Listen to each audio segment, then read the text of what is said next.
అందరికీ నమస్కారం. సభాయ నమః. వేదిక పైన ఉన్న పెద్దలకి అలాగే సభలో ఉన్న ప్రతి ఒక్కరికి కూడా హృదయపూర్వక నమస్కారాలు తెలియజేశారు నిర్వాహకులు. నాకు ఇచ్చినటువంటి అంశం ఏంటి అంటే అమోఘం రామబాణం. మరి ఆ రాముడి అనుగ్రహంతో నేను చెప్పే విషయాలు మీకు అర్థమవ్వాలి అని ఆ భగవంతుడిని ప్రార్థిస్తూ డైరెక్ట్గా నేను పాయింట్లోకి వెళ్ళిపోతాను. మనమందరం కూడా ఒకటే మాట, ఒకటే బాణం, ఒకటే సీత అని నానుడిగా చెప్పుకుంటున్నటువంటి ఈ ఒక్క లైన్లో ఎప్పుడన్నా పరిశోధించి చూసామా? ఒకటే మాట, ఒకటే బాణం అనేస్తుంటాం, కానీ దాన్ని మదించి చూస్తే మొత్తం రామాయణమే ఆవిష్కృతమైపోతుంది. మన మెదడులో రామాయణంలో ఉన్నటువంటి ప్రతి ఘట్టము అంతరార్థము గనక నిక్షిప్తమైతే మనం ఏ లోక కంటకుల నుంచి బాధపడం, పైగా ముల్లోకాల నుంచి ప్రశంసలను అందుకునేటటువంటి స్థాయికి ఎదుగుతాం. మానవుడు సరైనటువంటి రీతిలో నడిస్తే ఎంతో ఉత్కృష్టమైనటువంటి స్థితిని అధిరోహించగలడు. అది మనకి రామాయణం చెప్తూ ఉంటుంది. కాకపోతే రామాయణం అంటే మనం ఏవో సినిమాలు, పిట్ట కథలు, లేకపోతే ఇతరత్ర కొంతమంది మూర్ఖుల పైత్యపు రాతలు అనుకుంటూ ఉంటాం. కానీ రామాయణం అంటే ఒకటే ఒకటి, అది వాల్మీకి రామాయణం. అది తప్ప ఇంకొకటి మనకి ప్రమాణికం కాదు. సో ఎవడో వెక్కిరిస్తాడు ఏదో ఇంకొక రామాయణాన్ని పట్టుకొని, వాడికి ఒకటే సమాధానం, అది మా వాల్మీకి రామాయణంలో లేదురా అని చెప్పాలి, అంతే సూటిగా. అదొకటే సమాధానం. మరి ఎక్కడ ఉంది అంటే ముందు వాల్మీకి రామాయణాన్ని ఒళ్ళు దగ్గర పెట్టుకొని చదువు, సభక్తికంగా చదువు. అప్పుడు మీకు అంటే అర్థవంతమైనటువంటి విమర్శలని మనం తప్పకుండా స్వాగతిస్తాం. లేకపోతే పిచ్చి పిచ్చి వాగుళ్ళకి సమాధానం చెప్పాల్సిన అవసరం లేదు. సమయం చాలా ఇంపార్టెంట్ ఇక్కడ కాబట్టి రామబాణం గురించి చెప్పాలి అంటే ఇక్కడ ఉన్నటువంటి మరి క్షేత్రం ఒకసారి చూసుకుంటే, మనం కింద నుంచి చూసుకుంటే రాముడు, హనుమంతుడు, ఇదంతా కూడా పైనుంచి చూసుకుంటే అంటే మనకంటే బాగా చూసేది ఎవరు అంటే దేవతలు అనిపిస్తూ ఉంటుంది. ఈ క్షేత్రాన్ని రాముడి యొక్క ధనస్సు ఆకృతిలో కట్టినటువంటి ఈ క్షేత్రమే రామబాణం వెనుక ఉన్నటువంటి గొప్ప సందేశాన్ని మనకు అందిస్తూ ఉంది. కానీ మనం చూడగలిగేటటువంటి కన్నులతో సభక్తికంగా బుద్ధితో చూడాలి అంటే ఈ రామాయణానికి సంబంధించినటువంటి కొన్ని ఘట్టాలని మీ ముందు పెడతాను. అందులో మీకు కొన్ని తెలిసినవి ఉంటాయి, అన్నీ తెలిసినవే ఉంటాయి. ఎందుకంటే నేనే ఇప్పుడిప్పుడు ఆ యొక్క రామాయణంలో ఉన్నటువంటి అంశాలను తెలుసుకుంటున్నాను. చాలా సంతోషంతో చెప్తున్నటువంటి విషయం. ఇంకా ఆలస్యం చేయకూడదు. మనకి ఒక పాట, చాలా ఫేమస్ పాట, అంటే సినిమాలో ఉన్నది, రామాయణంలో ఉన్నదే సినిమాల్లో పెట్టారు. ఆ రాగంతో చెప్తాను.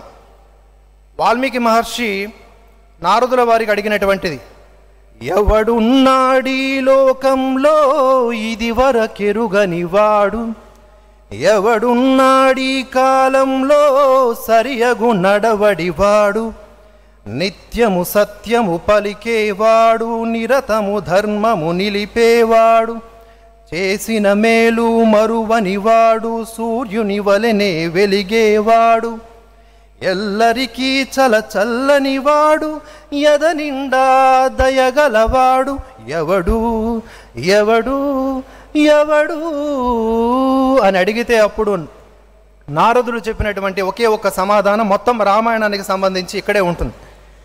ఒకడున్నాడీ లోకంలో ఓంకారానికి సరిజోడు, ఇలకులమున ఈ కాలంలో జగములు పొగిడే మొనగాడు, విలువలు కలిగిన విలుకాడు, పలుసు గుణాలకు చెలికాడు, చెరగని నగవుల నెలరేడు, మాటకు నిలబడు ఇలరేడు, దశరథ తనయుడు దానవ దమనుడు, జానకి రమణుడు అతడే శ్రీరాముడు,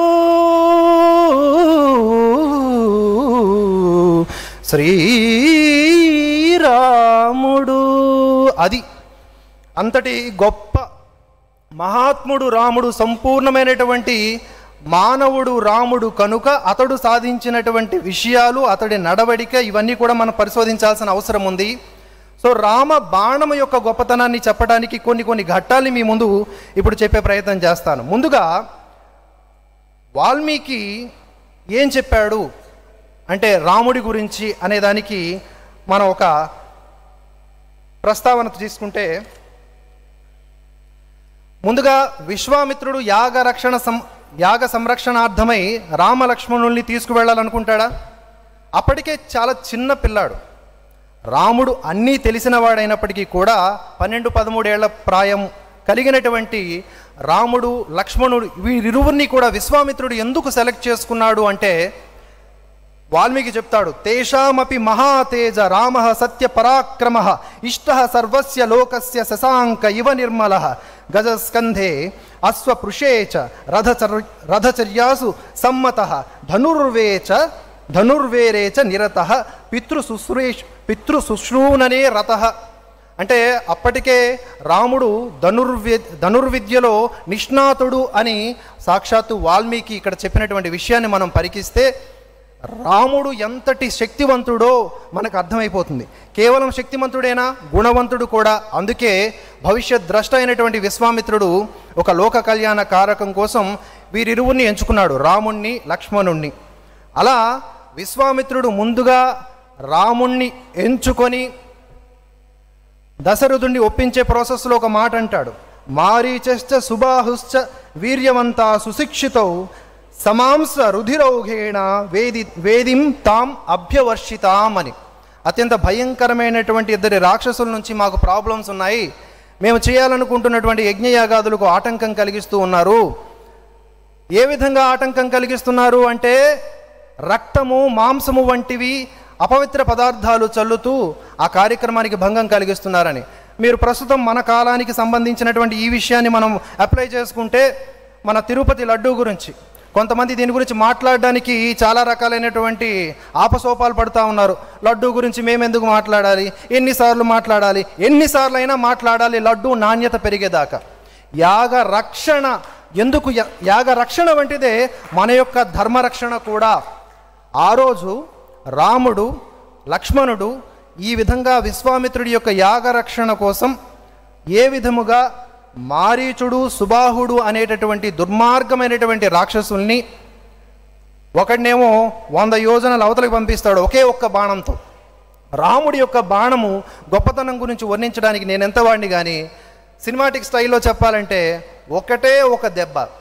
వాడు పడితే 100 యోజనాలు అవతల పడాలి, లేదంటే ఫ్రాక్షన్ ఆఫ్ సెకండ్లో భస్మమైపోవాలి, మట్టి కరిచేయాలి, ప్రాణాలు పోవాలి. రావణుడు వరకు, ఇక్కడ మనం మారీచుడి నుంచి రావణుడు వరకు ఎవరిని చూసుకున్నా కూడా ఒకే ఒక బాణంతో కొట్టాడు. అంతటి వీరుడు మనం ఇంకెక్కడా చూడాలి అనుకుంటే మళ్ళీ రాముడే రావాలి. అంతటి హీరోయిక్ పర్సనాలిటీ. మనం అనుకుంటాం ఈ సినిమాల్లో చూసినటువంటి హీరోలు, వీళ్ళందరూ కూడా తెర మీద హీరోలు. మనకి ఎప్పటికీ యుగాలకి ఉండే హీరో ఒక్కడే, అతడే రాముడు. ప్రతినిత్యము మనం ఈ విషయాన్ని గుర్తుపెట్టుకోవాలి. వ్యక్తి ఆరాధనల్లో ఇరుక్కుపోయినటువంటి మన మస్తిష్కములో నిత్యము నింపుకోవలసింది రాముడు, రామనామం. అప్పుడే మనం హనుమంతుడంత గొప్పవాళ్ళం అవుతాం. హనుమంతుడు అంత ఉద్ధారకుడు, లోకోద్ధారకుడు, అలాగే రామభంటు, రామభక్తుడు అయ్యాడంటే దానికి గల కారణం ఏమిటి అంటే రామభక్తి. ఆ రామభక్తి లోపం అనేది మనందరిలో ఉంది. అది పెంచుకునేటటువంటి ప్రాసెస్లో భాగంగా ఇటువంటి కార్యక్రమాలు మనల్ని ప్రోత్సహిస్తూ ఉన్నాయి. ఆ విధంగా మారీచుడనేవాడిని మానవాస్త్రంతో, సుబాహుడనేవాడిని ఆగ్నేయాస్త్రముతో, మిగతా వాళ్ళతో పాటు ఉన్నటువంటి బిల్లబిత్ర గ్యాంగులందరినీ కూడా గంధర్వాస్త్రంతో మొత్తానికి యాగాన్ని కాపాడుతాడు మన లక్ష్మణ సహేత రాముడు అనమాట. ఆ విధంగా అతి పిన్న వయస్సులోనే ధర్మాన్ని రక్షించటంలో ఎంతటి నిష్ట కలిగి ఉన్నాడో చూడండి. మనం ఇంత వయసు వచ్చినా కూడా లడ్డూ కల్తీ గురించి అడగడానికి పార్టీలు అడ్డొస్తాయి, కులాలు అడ్డొస్తాయి, ప్రాంతాలు అడ్డొస్తాయి. ఇదా ధర్మనిష్ట అంటే? ధర్మనిష్ట లోపం ఉన్న వాళ్ళు ఒకసారి రామ కథను చదవండి అని మరొకసారి చెప్తూ ఉన్నాను. అలాగే మన ఇక్కడ ముందుకు వెళ్తే ఈ విధంగా విశ్వామిత్రుడు యాగరక్షణ కంటే ముందు ఒక అద్భుతమైనటువంటి టాస్క్ ఇస్తాడు. ఎవరికి అంటే మన రామలక్ష్మణుడికి, రాముడికి ఇస్తాడని చెప్పాలంటే. ఏమిటి అంటే తాటకి వధ. ఆ తాటకి ఎలా ఉంటుంది అనేదానికి మనం సినిమాలు చూస్తాం, మహా అయితే చిన్న చిన్న కూరలని. భయంకరమైన పర్వతాకారము కలిగినటువంటి రాక్షసి, యక్షిణీ జాతికి సంబంధించినది. అది 1000 ఏనుగుల బలం కలిగినది. అది ఉన్నటువంటి ఏరియా మొత్తాన్ని డెస్ట్రాయ్ చేస్తోంది. ఇటువంటి తాటకిలు, శూర్పణఖలు ఇప్పటికి కూడా ఉన్నారా లేదా మన చుట్టూతా? ఉన్నారు. రూపాలు మార్చుకున్నారు. అప్పుడు వాళ్ళు రక్త మాంసాలు, నరమాంసాలు తినుకొని బాగా రుచి మరిగి అందరినీ డిస్ట్రాయ్ చేస్తూ ఉంటే, ఇప్పుడు మన యొక్క నర మేధస్సుని ధ్వంసం చేస్తున్నటువంటి దుర్మార్గమైన గంజాయి మొక్కలు మన చుట్టూతా ఉన్నాయి. ఈ గంజాయి మొక్కల నాశనం చేయకపోతే అసలైనటువంటి వ్యవసాయం నాశనం అయిపోతుంది, అసలైన పంట మన చేతికి రాదు. సో ఇటువంటి తాటకి, శూర్పణఖ లాంటి, లంకిణి, ఇటువంటి వాళ్ళందరూ కూడా ఇప్పటికీ ఉన్నారు. అమ్మో వీళ్ళందరూ స్త్రీలు కదా, స్త్రీలను రాముడు చంపొచ్చా అని చెప్పేసి చాలామంది మేధావులు ముందుకొచ్చేసి మాట్లాడతారు. రామబాణం గొప్పతనం ఏంటంటే అది స్త్రీయా, పురుషుడా, ఇంకొకటా కాదు. ఆ రాముడు బాణం విడిచిపెట్టాడంటే అది ధర్మము కొరకే.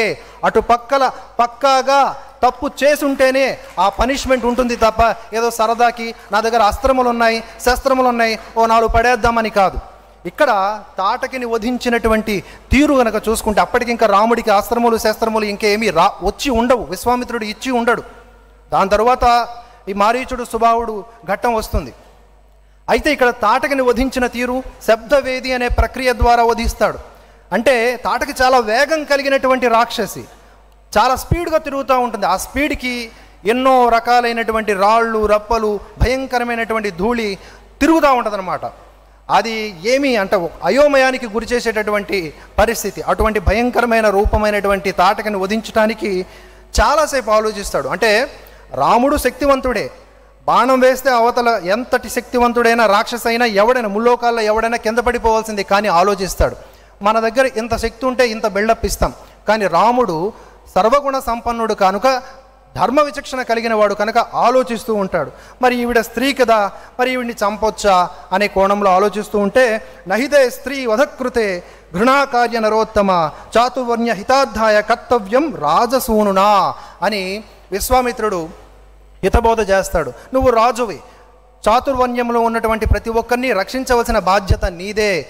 ఈవిడ లోకకంటకురాలు, ఈవిడ వలన చాలా హింస ప్రజ్వరిల్లుతూ ఉన్నది, నువ్వు చంపడమే కరెక్టు అంటే, అప్పుడు మళ్ళీ రాముడు తాను తీసుకున్నటువంటి నిర్ణయం ఎంత కరెక్టో ఒక మాటతో చెప్తాడు. పితుర్వచన నిర్దేశాత్ పితుర్వచన గౌరవాత్ వచనం కౌశికస్యేతి కర్తవ్యం అవిశంకయ. ఎటువంటి శంక లేకుండా, ఓ రామ, ఇదిగో విశ్వామిత్రుడితో వెళ్తున్నావు, ఆయన చెప్పినటువంటి ప్రతి ఒక్క మాట నువ్వు నిర్వర్తించాలి అని చెప్పినటువంటి ఆ మాటని స్ఫురణలోకి తీసుకొని ఒకే ఒక్క బాణం, ఎక్కువ లేదు, ఒకే ఒక్క బాణంతో అంత పర్వతాకారంలో ఉన్నటువంటి తాటకిని వధిస్తాడు. దెబ్బకి నేల కూలిపోతుంది. దట్ ఈజ్ వాట్ అంటే ఒక బాణ ప్రయోగంతో, ఒకే ఒక్క బాణముతో తాటకి అంతటి రాక్షసుని సంహరించినటువంటి రాముడు ఎందుకు సంహరించాడు అంటే, లోకానికి విరుద్ధంగా వెళుతున్న ప్రతి ఒక్కరిని అదే శిక్షతో ఆ రాజు అనేటివాడు విధించాలి కనుక. ఇలా మనం మీకు తెలిసినటువంటి ఘట్టాలే. నాకున్నటువంటి సమయంలో చెప్పుకుంటూ పోవాలి అంటే శూర్పణఖ గురించి చెప్పొచ్చు. ఈవిడ భయంకరమైనటువంటి రూపు కలిగినది. ఈవిడ కూడా తాటక్కి దగ్గరగా ఉండేటటువంటి రూపం అనమాట. పక్కకు వస్తే కంపు, ముసలది, వికృతమైన రూపము, పళ్ళు విచిత్రంగా ఉంటుంది. ఈవిడికి రాముడు కావాలంట, ఆశకి హద్దు ఉండాలంటారు కదా, ఈవిడికి ఏమీ లేదన్నట్టుకుంది, ఎందుకంటే రాక్షస స్త్రీ. సో ఈవిడికి రాముడు కావాలి, రాముడు వద్దంటే లక్ష్మణుడు కావాలి, లక్ష్మణుడు వద్దంటే వీళ్ళిద్దరికీ వద్దంటున్నారు. కారణం ఏంటంటే సీతమ్మని చంపేసి తినేస్తానంటది. ఇదేదో నూడిల్స్ లాగా, ఇతరత్ర పదార్థాలలాగా మనుషులను తినేస్తానంటది, రాముడిని తినేస్తానంట. అంత భయంకరమైనటువంటి ఈ శూర్పణఖ చాలా ఇబ్బంది పడుతుంది. అయితే శూర్పణఖకి ఇచ్చినటువంటి పనిష్మెంట్ ఏంటి? తాటకిని వధిస్తారు వెంటనే రాముడు బాణంతో. శూర్పణఖని ఏం చేస్తాడు? కేవలం ముక్కు చెవులు కోస్తాడు. తాటకిని కూడా అదే రీతిలో కొయ్యాలనుకుంటాడు, ముక్కు చెవులు కోసి కాళ్ళు చేతులు కట్టిపడేద్దామని. కానీ దాని యొక్క ప్రతాపం చూసి ఆ నిర్ణయం సరికాదనుకుంటాడు. కాబట్టి ఇక్కడ గంజాయి మొక్కలు మన చుట్టూ ఏవైతే ఉన్నాయో వాటికి ఎలాంటి ట్రీట్మెంట్ ఇవ్వాలో అలాంటి ట్రీట్మెంట్ ఇవ్వాలి ఈ కాలంలో కూడా అనేది మనం ఈ ఘట్టాల ద్వారా నేర్చుకోవాల్సిన అవసరం ఎంతైనా ఉంది అని గుర్తు చేస్తూ, శూర్పణఖకి ఆ విధంగా అవమానం జరిగిన తర్వాత ఆ నొప్పితో విలవిల్లాడుతూనే కరుడు దగ్గరికి వెళ్తుంది. కరుడు అత్యంతమైన భయంకరమైనటువంటి బలీయుడు, సుశిక్షితుడు. ఆయన రథం గురించి వర్ణనే అద్భుతంగా ఉంటుంది. కరుడు, ఖరదూషణాదులు అంటారు కదా. ఈ కరుడు, దూషణుడు వీళ్ళని చంపడానికి కూడా రాముడు ప్రయోగించినటువంటి బాణాల శైలి చూసుకుంటే మనం అనుకుంటాం బాహుబలి, ప్రభాసు, పవన్ కళ్యాణ్, మహేష్ బాబు అని. ఇవన్నీ జుజుబీలు. నేను చాలా డైరెక్ట్గా చెప్తున్నా, హర్ట్ అవుతారు కొంతమంది. అరే రాముడి కథను గనక మనం చదివితే ఏ హీరో పనికిరాడు, రియల్ హీరో మన రాముడు. కరుడు, దూషణుడు, వాళ్ళకి సంబంధించినటువంటి రాక్షసుల్ని మనం ఒక్కసారి ఏ విధంగా రాముడు సంహరించాడో చూస్తే, ముందుగా శూర్పణఖ బాధతో వచ్చిందని చెప్పేసి ఒక 14 మందిని పంపిస్తుంది. ఎవరు?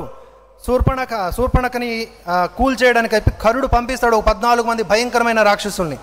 పంపించాడు అనే ఒక టైం, అంటే ఒక పావుగంట కూడా కాదు, ఆ 14 మందిని 14 బాణాలు పెట్టి కొట్టేస్తాడు రావణుడు. ఒకేసారి 14 బాణాలు వదులుతాడు. ఇదే నద్వయం బహిర్ముఖం ఏదో అంటారు కదా సినిమాల్లో, అది 14 బాణాలను ఒకేసారి వదులుతాడు. ఆ తర్వాత 14,000 మందితో వస్తాడు. 14,000 మందితో వస్తే రాముడు ప్రయోగించినటువంటి బాణాలు ఎవడి తగులుతున్నప్పుడు తెలుస్తోందంట, బాణం తగిలి పడిపోతున్నప్పుడు ఓ రాముడు కొట్టాడురా, నా పని అయిపోయిందని అట్లా పడుతున్నారు తప్ప ఎప్పుడు బాణం తీస్తున్నాడు, ఎప్పుడు కొడుతున్నాడు అనేది తెలియట్లేదు. ఆ తూనీరముల నుంచి బాణాలు ఎప్పుడు వస్తున్నాయో తెలియనటువంటి అంతటి గొప్ప శక్తివంతుడైనటువంటి రాముడు 14,000 మంది రాక్షసుల్ని కొన్ని గంటల్లో తొదముట్టించినటువంటి గొప్ప రియల్ స్టోరీ మన ఈ భూమిపైన జరిగింది. దీన్ని మనం విస్మరిస్తున్నాం, మర్చిపోతున్నాం, దీన్ని ఒక కథగా తీసుకుంటున్నాం. ఇది కథ కాదు, మన ఇతిహాసం. ఇతిహాసం అంటే చరిత్ర. మన చరిత్రను మనం మర్చిపోతే చరిత్రహీనుడవుతాం. మన రాముడు ఎంతటి గొప్పవాడో ఒక్కసారిగా పరిశీలించండి, పరికించండి. రామభక్తితో ముందుకు సాగండి అని చెప్పుకుంటూ, ఆ విధంగా రాముడి గుణగణాల్ని మనం తీసుకుపోతే రాముడి గుణగణాలే మనకి రామ బాణమై కనిపిస్తూ ఉన్నాయి అనే విషయాన్ని, అంటే రాముడు బాణప్రయోగం ద్వారా ఎన్నెన్ని తన యొక్క బాణము అంటే తన యొక్క గుణము అని అర్థంగా మనం భావించాలి.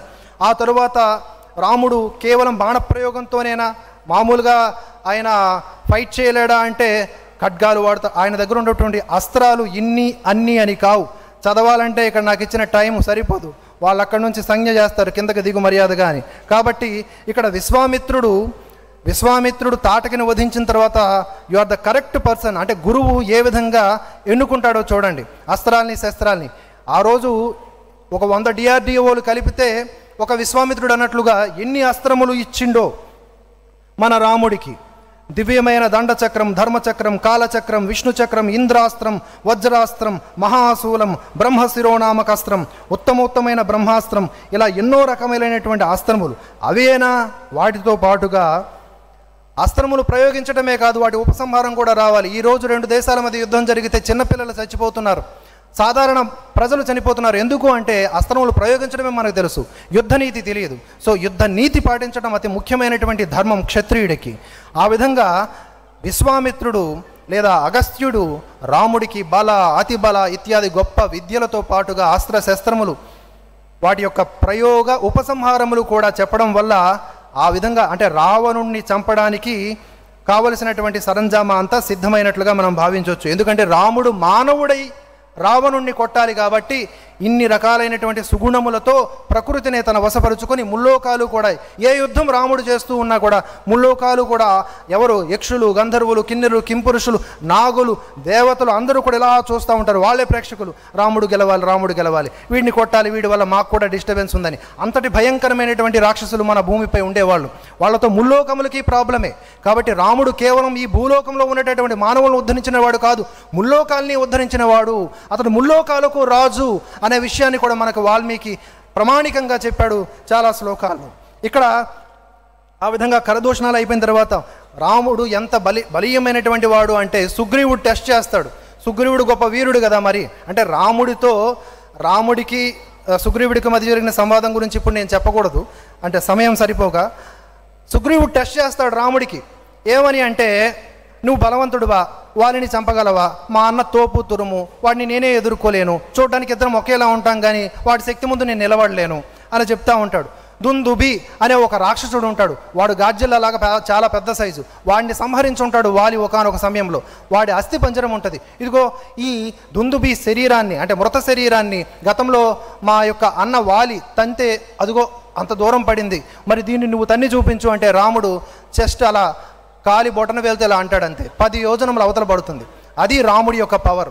అలా రాముడి యొక్క శక్తిని టెస్ట్ చేసినటువంటి సుగ్రీవుడు అంతటితో ఆగక, అంటే ఇప్పుడు ఏదైతే బాడీ ఉందో అందులో ఉన్నటువంటి మాంసములన్నీ కూడా కరిగిపోయాయి కదా, అది అస్థి పంజరం, అందుకే నువ్వు కొట్టేసావేమో. ఇదిగో ఈ సాల వృక్షాలు ఉన్నాయి చూడు, ఈ సాల వృక్షంలో ఒక వృక్షాన్ని కొట్టు, ఒక మధ్య వృక్షం అంటే బలీయంగా ఉంటుంది, దాన్ని ఒకే బాణంతో కొట్టేసాయి, పడగొట్టేసాయి, నువ్వు గొప్పడు అనుకుంటా, ఎందుకంటే వాలి కూడా అంత శక్తి కలిగిన వాడు అని. ఒకటేనా?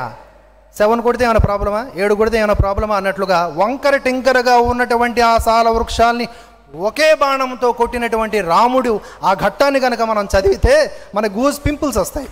గూస్ బంప్సే కదా, గూస్ పింపుల్స్ కూడా వస్తాయి. అది కదా అద్భుతమైనటువంటి సన్నివేశం. ఇదంతా నిజంగా జరిగింది, ఇది కథ కాదు. గుర్తుపెట్టుకోండి, రామాయణం చదువుతున్నప్పుడు ఇది ఒకప్పుడు జరిగింది అనే భావనతో చదవాలి.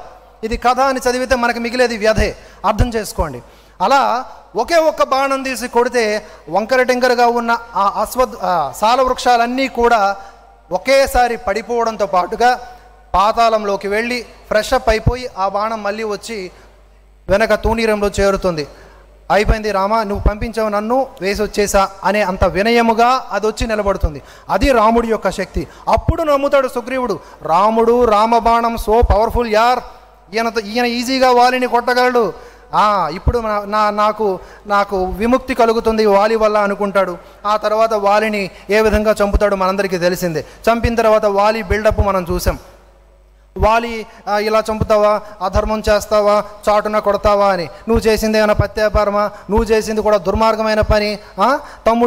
తమ్ముడు ఉండగా తమ్ముడు భార్యని ఉంచుకోవడము, ఆవిడని పెంచుకోవడము లాంటివి చేస్తే నిన్ను తుంచడం తప్ప ఇంకేం మార్గం ఉందయా అని చెప్తే అప్పుడు మూసుకొని నువ్వు చేసిందే కరెక్టు, నాకు ముక్తిని ప్రసాదించని సరెండర్ అవుతాడు. అంటే రాముడు ఎంతటి గొప్ప దయామయుడో చూడండి. వాలిని కొట్టడంతో అంటే క్రోధముతో ఎవడిని కొట్టడు, అహంకారంతో కొట్టడు, అవివేకంతో కొట్టడు, ధర్మంతోనే కొడతాడు, విచక్షణతోనే కొడతాడు. కొట్టిన తర్వాత వాలి ఆ బాధలో అన్ని మాటలన్నా పడ్డాడు. పడి వెంటనే దానికి సరైన సమాధానం చెప్పి అతన్ని కన్విన్స్ చేసి, చావు బతుకుల్లో ఉన్నోడు కూడా కన్విన్స్ అయ్యి, రామా నీ చేతిలో మరణమే సరైనటువంటి నిర్ణయము అని చెప్పి సరెండర్ అవుతాడు. దట్స్ వాట్ రామ బాణం యొక్క నిర్ణయము, గొప్ప లక్షణం అని చెప్పుకోవచ్చు. ఈ విధంగా చెప్పుకుంటే ఒకటా రెండా, టకాటకా మరొక 2-3 ఉన్నాయి చెప్పేస్తాను. మీకు కొంచెం తలనొప్పి రావచ్చు, బట్ నన్ను భరించాలని కోరుకుంటూ ఉన్నాను. అలాగే ఇక్కడ ఏంటంటే ఆ సముద్రుడు దారి ఇవ్వకపోతే ఏ విధంగా మన రాముడు ప్రతాపం చూపించాడో, ముందు సముద్రమా నాకు దారివ్వు, నాకు చాలా ఇంపార్టెంట్ పని ఉంది. నీవు అనుకోవచ్చు సీతమ్మ తల్లి కోసం అని, కాదు అక్కడ రావణ సంహారం, ఇదంతా కూడా మనం అంతర్లీనంగా ఆలోచించాల్సిన విషయం. కానీ సముద్రుడు ప్రకృతి విరుద్ధంగా వ్యవహరించలేడు కదా, అతడు కూడా అలాగ సైలెంట్గా ఉంటాడు. వెంటనే భయంకరమైనటువంటి బ్రహ్మాస్త్రం తీసి అలా వింటి నారి ఎలా లాగేసరికి ఆ వింటి నారి శబ్దమునకే లోకాలన్నీ, ఎన్ని సందర్భాల్లో కూడా రాముడు విల్లులా లాగాడా. మనం సినిమాలో చూస్తాం కదా, హీరోలు ఇలా అంటే ఏదో చెగడాలు తిన్నట్టు ఇలా సౌండ్ వస్తుంటుంది కదా, చెగడాలు కురుకురే ప్యాకెట్లు తిన్నట్టు మనం అన్నా సూపర్ అన్నా అనుకుంటాం. అట్లా కాదు, రాముడు వింటి నారి ఇలా లాగినప్పుడు వచ్చినటువంటి శబ్దానికే భయకంపితులైపోతారు లోకంలో ఉన్నటువంటి భయంకరమైనటువంటి రాక్షసులు కూడా. అది ఇక్కడ రాముడి యొక్క బాణము వదిలేటటువంటి శైలి కూడా అని ఇక్కడ మనం గమనించవలసిన అవసరం ఉంది. ఆ విధంగా సముద్రుడు కూడా సరెండర్ అవుతాడు. సముద్రుడు కూడా సరెండర్ అయ్యాడు అంటే రాముడు ప్రకృతి విరుద్ధంగా ఏ పని చేయడు. అది అయితే ఇక్కడ మనకు ఒక డౌట్ రావచ్చు, రాముడు మరి లాగాడు కదా, వింటినారి లాగాడు కదా, మరి బాణం ఒకసారి లాగితే వెనక్కి తీసుకోడు కదా, మరి ఏం చేయాలి అంటే అక్కడ కూడా ఒక లోక కళ్యాణ కారకం ఉంది. సముద్రుడు చెప్తాడు, ద్రుమకుల్యము అనే ఒక పర్వతం ఉన్నది, అదొక చాలా భయంకరమైన ప్రదేశము. ఎందుకంటే అభీరులు అనే భయంకరమైన రాక్షసులు అక్కడ ఉన్నారు, వాళ్ళ వల్ల దరిద్రమైనటువంటి పనులన్నీ జరుగుతున్నాయి, వాళ్ళు నన్ను టచ్ చేయుట అంటే సముద్రుడు చెప్తున్నాడు, వాళ్ళు నన్ను యూజ్ చేసుకుంటున్నారు, వాళ్ళు నన్ను తాకడమే నాకు చిరాగ్గా ఉంది, వాళ్ళని ఇదిగో ఆ బాణాన్ని జస్ట్ డైరెక్షన్ మార్చు, నేను దారిస్తాను అని చెప్పడంతో డైరెక్షన్ మార్చడంతో ఆ అభీరులందరూ అంటే ఆ ద్రుమకుల్యము అనే ఆ ప్రాంతం కూడా ఆ బాణముతో క్లీన్ అండ్ గ్రీన్ అవుతుంది. ఆ క్లీన్ అండ్ గ్రీన్ ఎలా అయిందో మనం ఆ ఘట్టం చదివితే అర్థమవుతుంది. అప్పటి వరకు అది రాక్షస నిలయం, ఆ తర్వాత చక్కగా ప్రకృతి హితైషు నిలయముగా మారుతుంది. ఈ విధంగా సముద్రుడు కూడా సరెండర్ అవుతాడు రాముడి యొక్క బాణానికి. ఇక ఇంకొక గొప్ప విషయం మనం చూసుకుంటే, నేను కేవలం రామాయణంలో ఘట్టాల వారీగా వెళ్తున్న ఆంజనేయ స్వామి ఒక మాట అంటాడు. ఆంజనేయ స్వామి ఏ పనైనా చేసినప్పుడు నేను రాముడి యొక్క బాణం మాదిరిగా వెళతాను అని చెప్తాడు. రాముడి బాణం మాదిరిగా వెళతాను అని చెప్తాడు. ఏమంటాడు, తన వానురలతో ఏమంటాడంటే, హనుమంతుడు యథా రాఘవ నిర్ముక్త శరః శ్వసన విక్రమ గచ్చేత్ తద్వత్ గమిష్యామి లంకాం రావణ పాలితాం అంటాడు. అంటే లంకకు నేను ఏ విధంగా వెళతాను, రాముడు వదిలిన బాణం వలె వెళతాను అని చెప్తాడు. అంతటి శక్తివంతమైనటువంటి విషయం ఇక్కడ మనం గమనించాలి. ఆంజనేయ స్వామి ఎవరు అంటే రాముడి బాణము. మరి మనమంతా ఎవరము? మనము కూడా ఆయన వదిలినటువంటి బాణముల మాదిరిగా, ఆయన భక్తుల మాదిరిగా ఉన్నప్పుడు తయారవుతాం. కానీ ఈ యొక్క పిచ్చి పుస్తకాల ప్రేలాపనల్లో పడిపోయి అర్ధరహితమైనటువంటి ఈ రామాయణ సినిమాలు, అర్ధరహితమైనటువంటి రామాయణ సినిమాల్లో పడిపోయి రాముడంటే అంత విషయం లేదు కదరా అనుకునేలాగా ఉన్నాం. కానే కాదు, ఈ విషయం పొరపాటు, తప్పకుండా గ్రహించాలి, లేకపోతే మనకు తప్పదు గ్రహపాటు. అలాగే మరొక గొప్ప విషయం కూడా ఉంది. ఆంజనేయ స్వామి ఏ విధంగా చెప్పాడో చెప్పాను కదా. అలాగే ఇంద్రజిత్తుని లక్ష్మణుడు చంపినప్పుడు రాముని యొక్క గుణగణములే బాణములవుతాయి అనే విషయాన్ని ఇక్కడ గ్రహించవచ్చు. ఏ విధంగా అంటే ఒక అద్భుతమైనటువంటి ఘట్టం ఇది. గనక మనం గ్రహిస్తే అయ్యా రాముడిని తలుచుకోకుండా నా నోరు ఉండగలదా అనుకుంటాం. ఇక ఏ దేవుడు నాకు అవసరం లేదయా, రాముడు చాలయా, రామ రామ అని మనం అరుస్తాం. ధర్మాత్మా సత్యసంధశ్చ రామో దాశరథి యది పౌరుషేచ అప్రతిద్వంద్వ సరైనం జహి రావణిం అంటాడు. ఇదిగో అంటే అప్పటికే ఈ ఇంద్రజిత్తు ఇబ్బంది పెడతా ఉంటాడు, ఎన్ని రకాల ఇబ్బందులు పెడతా ఉంటాడు మీ అందరికీ తెలిసిన విషయమే. కానీ ఒక బాణాన్ని తీసి, అస్త్రాన్ని తీసి ఒకటే మంత్రం చెప్తాడు, రాముడు దశరథుడి కుమారుడే అయితే, సత్యసంధుడే అయితే. మరి రాముడు సత్యసంధుడే అయితే ఈయన ఎందుకు అన్నాడంటే లక్ష్మణుడు అక్కడ గొప్ప విషయాన్ని ప్రతిపాదించాడు. రాముడి మీద కొన్ని అనుమానాలు ఉన్నాయి. రాముడు వనవాసం చేసినప్పుడు దశరథ మహారాజు అలా వెళ్ళిపోతూ ఉన్నప్పుడు అంటే మనకి రథసారథి తీసుకువెళ్ళిపోతూ ఉన్నప్పుడు కూడా రథసారథికి చెప్తా ఉంటాడు, దశరథుడి మాటలు వినిపిస్తున్నా కూడా నువ్వు పద పద పద ముందుకు పద అని.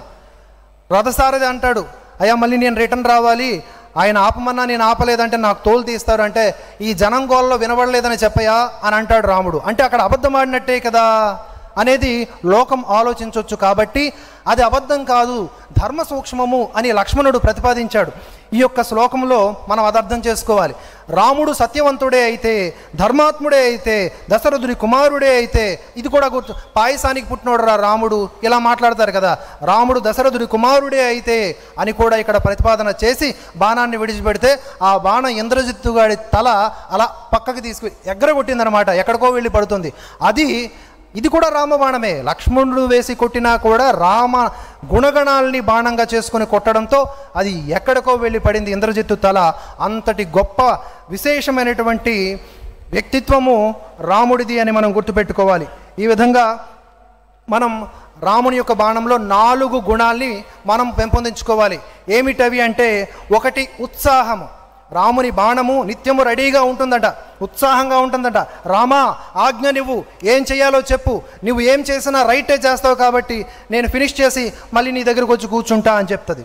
సో అంతటి ఉత్సాహం మనలో కూడా ఉండాలి. దేనికి అంటే మనం మాత్రమే బాగుండడానికి, మన పిల్లలు మాత్రమే బాగుండడానికి కాదు, మన సనాతన ధర్మం బాగు కొరకు మనం ఎక్కడ ఏ నీడలో ఉన్నాము అన్న ఆలోచన చేసుకోవాలి. ఇక్కడ గుర్తుపెట్టుకోండి, మన సనాతన ధర్మం బాగు కొరకు మనం ఉత్సాహంగా ఉండాలి. ఎందుకంటే నిరంతరము ఈ మారీచులు, సుబాహులు, తాటకిలు ఇప్పటికీ ఉన్నారు, శూర్పణఖలు యూట్యూబ్ ఛానల్స్ పెట్టుకుని ఉన్నారు. రకరకాల వీడియోల రూపంలో మన మీద దాడులు చేస్తూ ఉంటారు.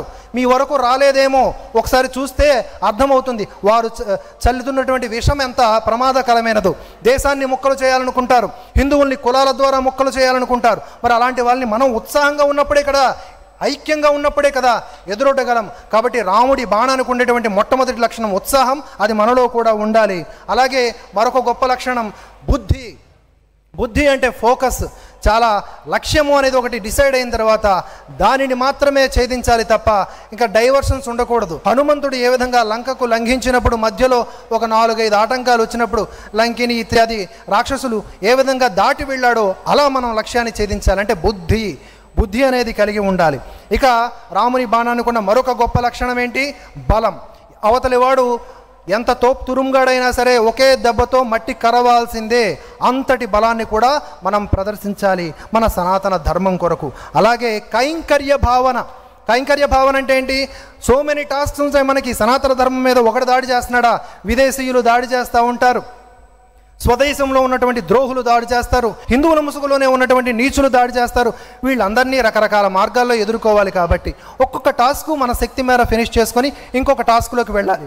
అది కైంకర్య భావన. అంటే ఉత్సాహముతో, బుద్ధితో, బలముతో ఒక కార్యక్రమాన్ని పూర్తి చేసుకున్నాక మళ్ళీ వచ్చి వెంటనే కైంకర్య. ఇప్పుడు రాముడు బాణం విడిచిపెట్టి కొట్టిన తర్వాత, ఆ సాల వృక్షాన్ని కొట్టిన తర్వాత పాతాళ లోకంలోకి వెళ్ళి మళ్ళీ అక్కడ ఉన్నటువంటి ఆ పాతాళ గంగలో ఫ్రెష్ అప్ అయిపోయి మళ్ళీ వచ్చి తూణీరంలో చేరింది అంటే రెడీ టు అటాక్, నువ్వు ఇంకో నెక్స్ట్ టాస్క్ ఇస్తావు కదా, దానికి సిద్ధమయ్యానన్నట్లుగా మనం కూడా రామభక్తులం ఎలా ఉండాలంటే, రామ సనాతన ధర్మం మనది, సనాతన ధర్మంలో ఉన్నటువంటి మేము నీకు భక్తులుగా ఉన్నాము కనుక ఈ సనాతన ధర్మానికి గ్లాని ఎప్పుడు కలిగినా కూడా తప్పకుండా నీవు వదిలినటువంటి బాణము వలె మేము సిద్ధంగా ఫైట్ చేస్తామని చెప్పాలి. ఇది ఇక్కడ నేను చెప్పాలనుకున్నది. ఇక రావణ సంహారం గురించి ప్రత్యేకించి చెప్పనక్కర్లేదు. రావణ సంహారం కూడా అంతే గొప్పగా ఉంటుంది. రావణుని ఈ సినిమాలో చూపించినట్లు ఈ సోకాల్డ్ సినిమాది కాదు, ఒరిజినల్గా వాల్మీకి రామాయణంలో ఏముందో అదే చూడండి. ఒకటే దెబ్బతో రావణుడు మట్టి కరుస్తాడు, అబ్బా ఉస్సు బిస్సు అలాంటి డైలాగులు ఏమీ లేదు. ఫైట్ చేస్తాడు, టగ్ ఆఫ్ వార్ అవుతుంది. కానీ విత్ ద హెల్ప్ ఆఫ్, అంటే రాముడు తన కార్యంలో ఈ మొత్తం ఈ రాక్షసుల్ని రావణుడు వరకు చంపినటువంటి ఈ ప్రాసెస్లో ఎంతమంది హెల్ప్ చేస్తారు? దేవతలు. అలాగే నేను చెప్పాను కదా, ముల్లోకాల్లో ఉన్నటువంటి వీరులందరూ కూడా రకరకాల మార్గాల్లో పశు పక్ష్యాదులు అన్నీ హెల్ప్ చేస్తాయి. ఎందుకంటే మనం ఎంత క్లారిటీగా ఉంటామో, మనం ఎంత ప్యూరిటీగా ఉంటామో ప్రకృతి అంత హెల్ప్ చేస్తుంది. మనకి ఎవడి సాయం అక్కర్లేదు మనం నిజాయితీగా ఉన్నప్పుడు, మనం ఎవడి సాయం అక్కర్లేదు మనం బుద్ధిమంతుడిగా ఉన్నప్పుడు, మనకి ఎవడి సాయం అక్కర్లేదు మనం స్వధర్మ నిష్ఠతో ఉన్నప్పుడు.